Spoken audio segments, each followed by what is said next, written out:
Hey there, I'm Scott. This is Tangents. Well, generally speaking, I'm in a rush to finish these because I have a meeting or something afterwards. Tonight it's 9:45 and 15th of June 2021. And I'm in a rush to finish it because although I don't sleep very well, I'd kind of like to kind of wind down for the day and actually sleep. I've not had a ton of time to record one of these recently, and it's kind of a thing. Just in general, I feel like the cadence is important. Early, I mean, I do want these to be of some quality, but I also want to be in the habit of making them, and I don't want to make excuses for not making them. So, it'd be super easy to say, well, I'm just too busy, I can't do it. Fuck that. Gonna do it. The thing I want to talk about tonight, is murder. And in particular, a certain kind of murder. A kind of murder that is, generally speaking, apparently okay. It's a kind of murder that people get away with all the time. It's a kind of murder that people don't seem at all concerned with. It is statistical murder. And statistical murder is when you make a decision, or at least as I define it. You make a decision, and that decision is going to, through some stochastic process, predictably cause deaths. You're doing something, and you don't necessarily know who's going to die, but you know that by doing it, you're going to kill people.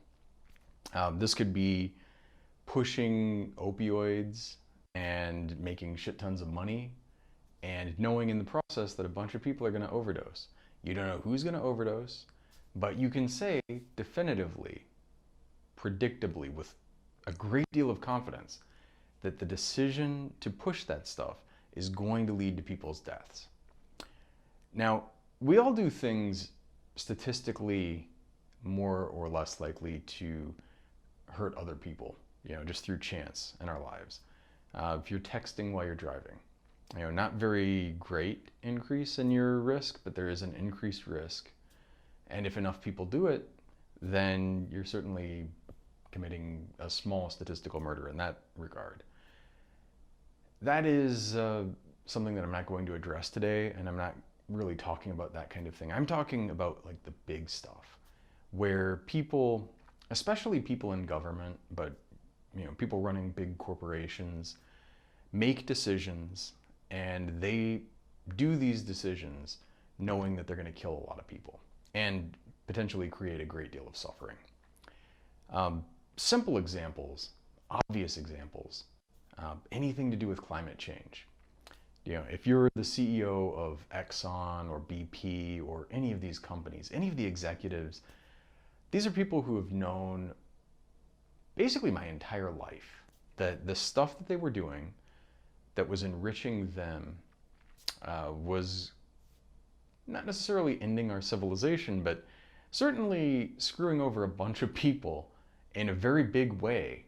I was just talking with my mom about this tonight, and in my lifetime, and certainly in hers, the difference between what the winter used to be, what the monsoon season, the summer used to be in Phoenix, and what it is now, is so stark.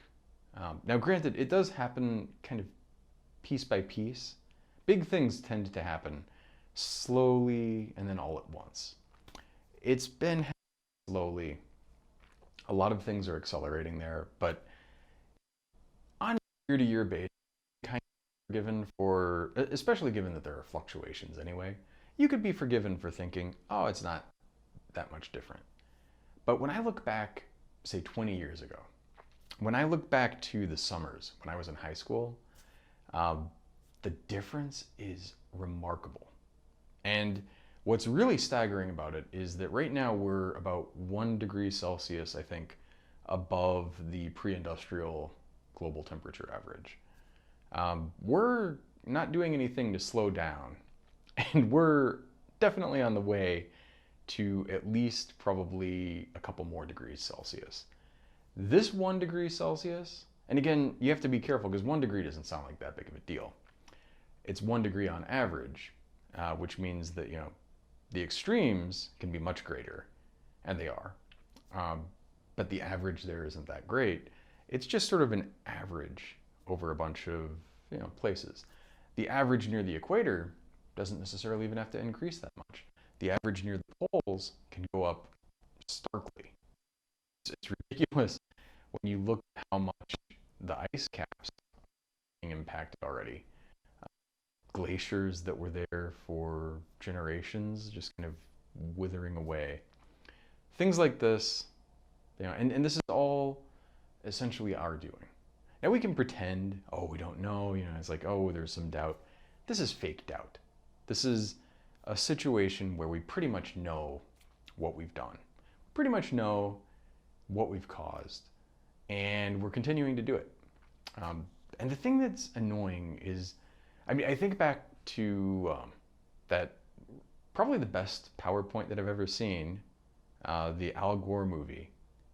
And now it's been, I don't know, has it been 2 decades already? However long it's been since that thing. It's been a long time. That thing was a point where we could have made smaller changes. And the thing is, the longer we wait, the bigger the changes have to be to fix things. And really, we're at the point now where fixing them is almost not even in the cards. You pretty much, we could do stuff so that in hundreds of years, things return to something like normal, maybe. But for the next 50 to 100 years, no, even if we stopped production, we're already on a trajectory. This is not, it's like steering an oil tanker. It doesn't turn on a dime. The climate is a big thing. And in order to make quick changes, you have to make massive changes in terms of either the inputs or the outputs, or manipulate certain parameters. It's totally doable. And I worry, honestly, that at some point in the future, things will get fucked up to the point where we'll start tinkering with them. And you might say, well, what could you do that would have such an impact? Well, first off, people probably would have said this about our civilization not that long ago. People say it today. And obviously, we've massively increased the CO2 in the air. We've massively increased other greenhouse gases. And we've done a lot of stuff. We've made big changes. This is without just enormous automation. At one point in the future, almost inevitably, if technology continues to progress, we will be in a position where automation is such that you could do really planetary scale and even solar system scale engineering projects. And in a very rapid period, when you have the ability to essentially make millions upon millions of workers, and they're able to make, exponentially more. Once you start having that kind of ability to scale, things that seem impossible, things that seem, just why would you even think about doing it, become very, not only possible, but easy. And easy, when you're talking about tinkering with the climate, is probably scary.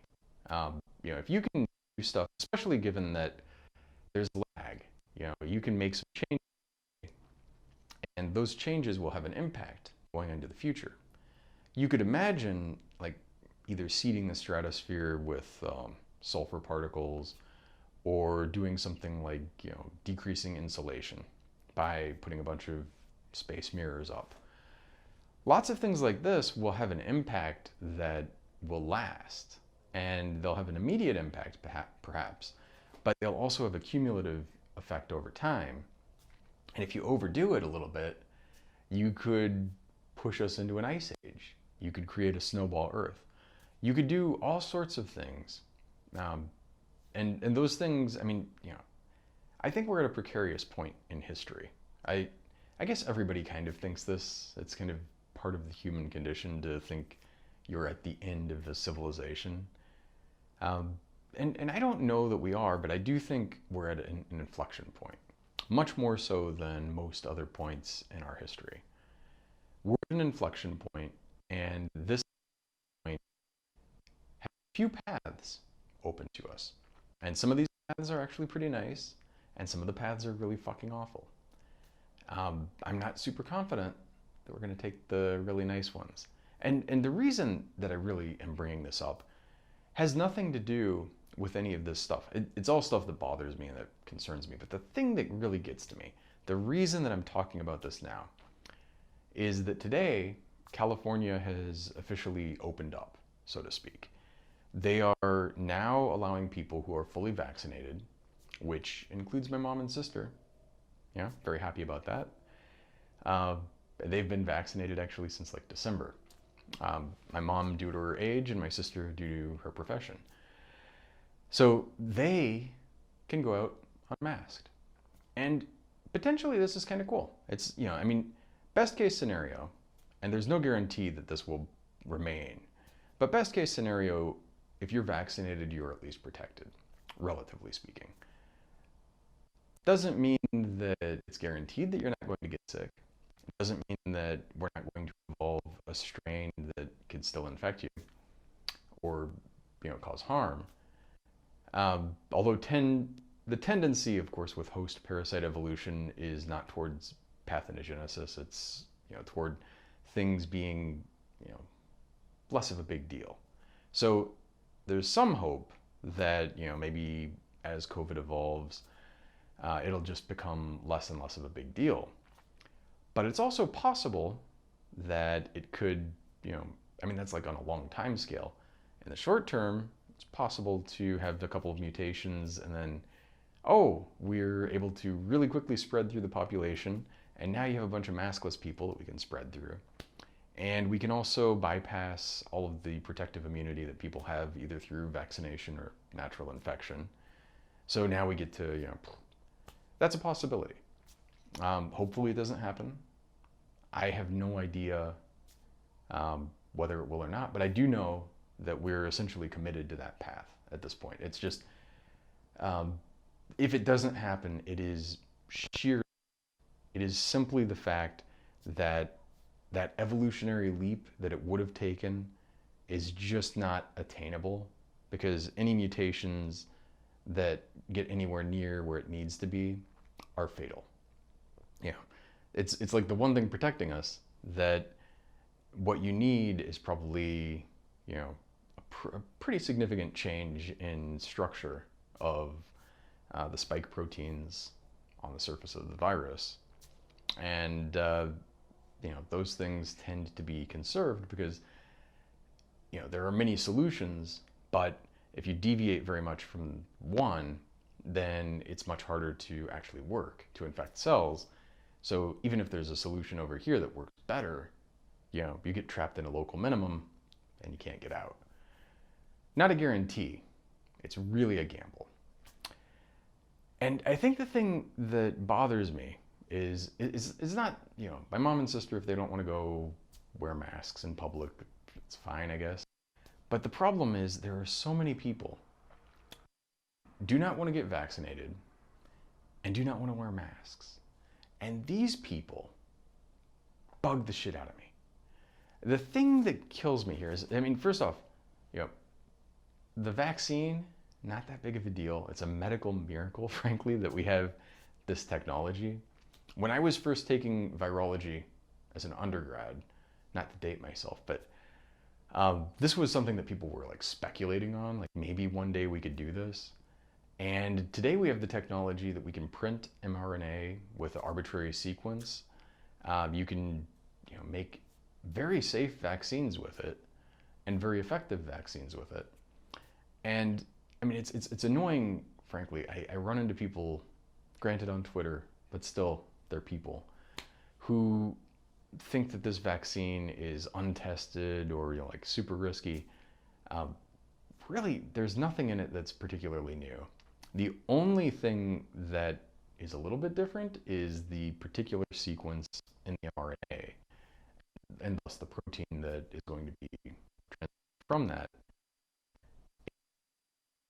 there's no reason to think that that's dangerous. In fact, compared to a live attenuated vaccine, much, much safer because there's no virus. It's just part of the part of the protein that, is on the surface that lets the virus infect cells, and not an intact virion, not an intact viral genome. It's just a fragment. It's kind of the dream, frankly, of if you're going to build a vaccine, taking the part that you need, throwing out the rest, and then being able to make a ton of it. You mix in some adjuvants to get your immune system kind of riled up against it, and you elicit a response, do it again, you build up the memory, and you get a secondary response, and now you're pretty much protected.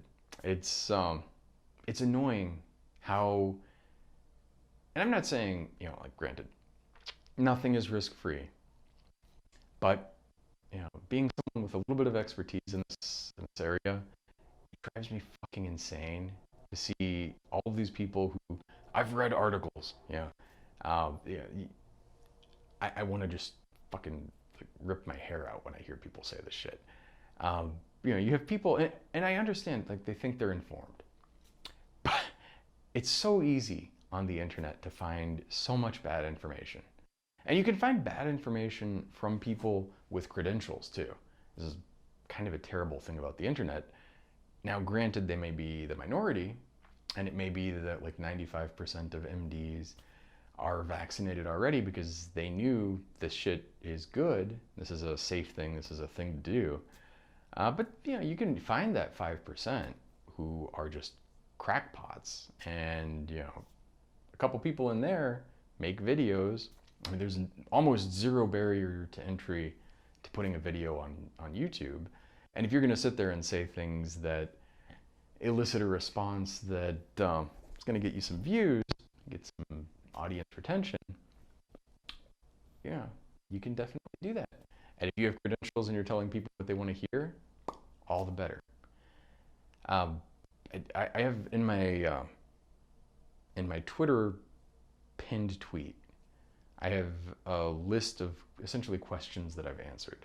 It's like a FAQ, I guess. Things that come up multiple times, I've responded to. One of my responses in there is something to the effect of, I'm not going to watch your fucking long-ass video by some crazy person on the internet about anything. It's definitely not going to convince me of anything.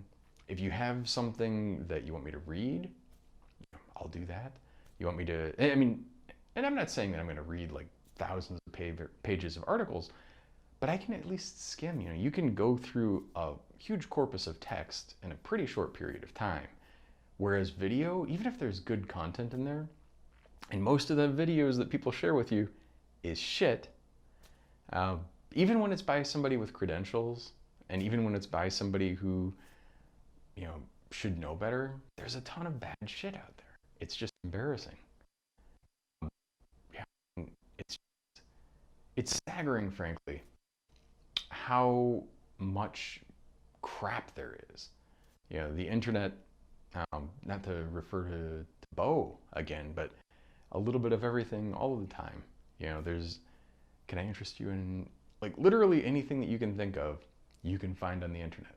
You put billions of people on there, and you have billions of people creating shit, and you get a bunch of stuff, and you get a bunch of stuff that's in every direction. It's, and of course, the algorithm on YouTube, which probably didn't send you here, will take you from something that's very barely at the fringe to something a little bit more extreme, and then the next thing you know, 10 steps later, you're in like complete conspiracy la la land.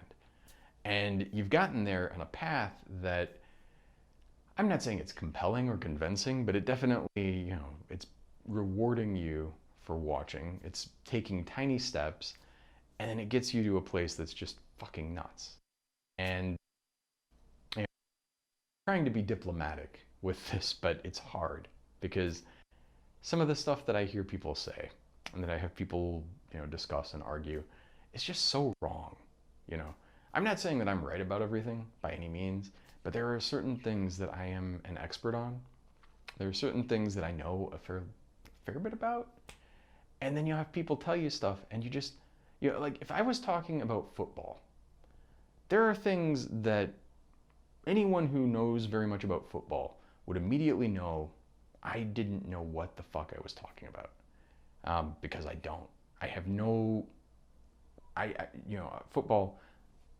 It's a mystery to me. You know, I know some names. I've seen the game played. I have played the game myself, which, incidentally, to play the game, not nearly as bad as to watch it. To watch it, it's just excruciating. Like, I understand a lot of people like it. I do not get the appeal. Not even a little bit. I, it's just baffling to me. I don't want to know. I don't want to get it. I don't need to be shown why it's awesome. To me, it's just slow and boring and, punctuated by brief milliseconds of action, and then a bunch of people just like putzing around doing nothing. And I understand, okay, there's strategy to it, Scott, and you have to I don't give a fuck. I don't care. It just, I could not be less interested in this shit. It's similar, actually. Like, a lot of people really want to go out and get together. I don't get this. I do, I want to hang out with Gil, once a week or so. Go out, have lunch, walk around, talk, shoot the shit, and then that's good. I'm pretty cool with that. But then going to like a party with a bunch of people, going to big events, this kind of stuff, I never need that. Even in the best case scenario, like in my life, I've been to a number of parties. I've been to a number of events. And even the ones that I like, even the ones that, like they're cool experiences that I've had, or somebody that I really liked was there. Even then, I was very happy to be done with it, just to get out of that situation. I find it kind of excruciating, to be honest. And it's bizarre to me that there are so many people who are so interested in getting back to that right now, especially given that the pandemic is not over. It could be over, but we're not making it over. We're gonna let it kind of smolder and burn, and like have some little pockets of inferno in places like India, because apparently we don't give a fuck. This is like, honestly, like the fact that we have these vaccines and they're so easy to make, like ridiculously easy given the technology to duplicate these things, and we don't. It is criminal. It is statistical murder. Going out maskless and not getting vaccinated, you are committing statistical murder. And encouraging people to do that, you're certainly doing it in large numbers. The classical example is, of course, the Ford Pinto with the exploding gas tank. You have this thing where the bean counters would do the math, and they'd go, well, okay, this is the probability of this happening.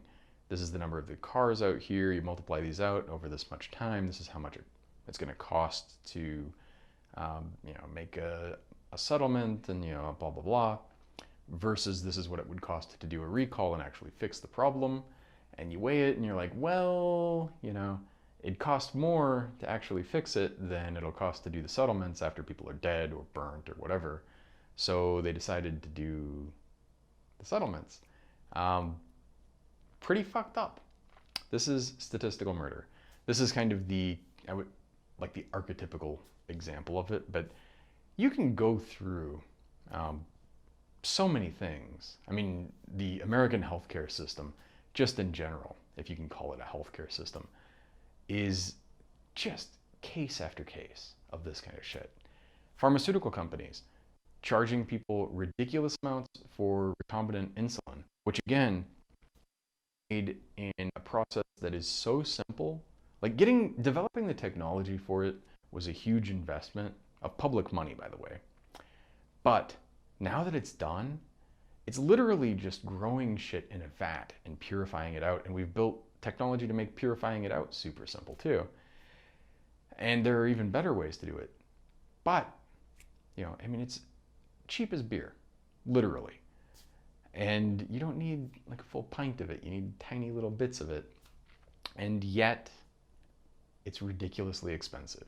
Not because it costs a lot to develop, because the people who are making money on it are not the people who developed it. Not because it costs a lot to make, because it costs fuck all to make. Not because of any liability or anything like this. Not even because you have to make a profit, because you could still be making a profit charging a very small amount, but because you have to make all the possible money. You can't leave any money on the table. This is this sickness of greed and just, I don't know, it's just disgusting. It's something that, I mean, generally gross without understanding how gross they are. Like the classical picture of Obama with his hand over the sneeze guard at Chipotle. Yeah, you don't see it because our vision is shitty, but when your hand's over this, especially if you're moving it, shit is raining down. That shit raining down is like dead skin cells, and each one of these skin cells is massive compared to bacteria, viruses, whatever the fuck, spores, fungus, everything that's just on your skin. You're just showering into the food for everybody else. You don't see it, but as I'm sitting here, and even not talking, just breathing, little particulates, little droplets are this aerosol that's me is just kind of like emitting in the room and filling the room. I mean, one thing that I always think of is like on campus, there'd be somebody smoking when, I'm not religious, but still, thank God, smoking is banned on campus. But when it wasn't, before it wasn't, somebody would be smoking and they'd be way the fuck down Palm Walk, way ahead of you. You're way back here. And there could even be a little bit of wind, like a crosswind, not just wind blowing in your direction, like wind blowing to the side, the best possible case for getting the smoke out of the way, and you'd still smell the smoke. You're smelling that smoke means that gas and particulates from that person smoking, from that person breathing, is hovering in the air. You're breathing it. What the fuck do you think is happening when you're out? Again, this room is filled with my mist. If you're walking, even if you're not close to people, it's all there. And if you're out there, you're breathing it in. People are gross. And this is, it's just, I don't even, it's baffling that we do this and don't realize how gross we are. And it's so easy actually also to do something about that. But then you see people like go out of their way to be more gross. And it's just, I don't know. I'm fading, I have to say. I'm crash in a minute. So I don't want to keep rambling on about this. I will definitely talk about statistical murder again in the future. Fucking hate it. I hate that, people are so willing to. The thing that really like has ruined me through this pandemic more than anything is that it's such a small, simple thing. Wearing a mask, just basic aseptic technique. Things that really don't cost you that much. Getting vaccinated, such a low bar, and it's so safe, like really, despite all of the crazy, cranks and conspiracy wackos out there. Very safe. People won't do it. People won't be just, and I say minorly inconvenienced, that's really an exaggeration. Wearing a mask is so not a big deal. It's just not. Yeah, I understand, okay, it's slightly uncomfortable. Get a better mask maybe. But, I'm not a huge, when I'm walking by myself at night, I'm not wearing one anymore. And I do think that the risk there is non-zero, but there is a certain, like, how small of a risk do you want to get? I don't think my mist being around is, like, that ridiculously big of a, especially given that I am vaccinated and I'm probably not spraying stuff everywhere. Although I am spraying other things, don't forget about that. But not COVID. But what I'm spraying is probably okay. So, people are going to get it and their immune systems will take care of it, or it won't be able to take hold, or, whatever. This is this is one thing. If we didn't have an immune system that worked, you would die just, I mean, so fast. Like, it's it's ridiculous how disgusting other people are and how gross our environment is. I wish everyone would do a microbial ubiquity course or even just a lesson. Get some nutrient auger plates, go around. You have to go near the trash, although that's a fun one. But, take the lid off, just go in the room with you. Clap the lid back on, toss it in the incubator, come back a few days later, look at all those colonies. Shit just floating around in the air that you don't see. Tons of stuff there. Most of it just bounces off of you because you have an intact, your skin is amazing. And you have an immune system that even if stuff gets in, you're probably okay. If it's something that's really pathogenic though, or really able to take advantage of something, the situation is different. But I wish people would just take that course because there's so much stuff that people are not aware of. You don't see the spittle. And I'm not a person, I'm a person that's very self-aware. Very rare that I actually see like a visible launch. I do see this from other people all the time, but for myself, not so much. But even so, my visual acuity, not that great. Neither is yours. There's this mist that is coming out as I'm talking. You don't see it, but it's there. Now, I'm not trying to say that everybody should be hyper paranoid about this stuff, but I am saying you should be aware of it and you should act accordingly. And you should certainly, if you're in food prep, maybe wash your fucking hands. If you're in medicine, wash your hands. If you're in food prep also, maybe the mask shouldn't come off. And if you're out in the world and you're too much of a shithead to get vaccinated, exception of course made for the people who for some reason legitimately can't do it, or even if they get vaccinated, their immune system's not competent to develop a response. Exceptions for them, and most of those people would probably wear a fucking mask, incidentally. But if you're not going to wear, you're completely normal, you could get vaccinated, you'd be protected, and you're not going to do that. You're not going to wear a mask. You're just going to go fuck everybody else. Yeah, I mean, I am, like I said, kind of by seeing what people are not willing to do to save other people. And this pandemic is like a little brief flicker. I understand like a year, 2 years seems like a long time to us, but 5-10 years from now, you'll look back at it and it won't even, as much as it's a weird thing, as big of a deal as it is now, 10 years from now, you'll look back and you'll be like, oh, I remember that. That was like a weekend or something, maybe a month. I don't remember. It wasn't that long. But what has ruined me is just in that time,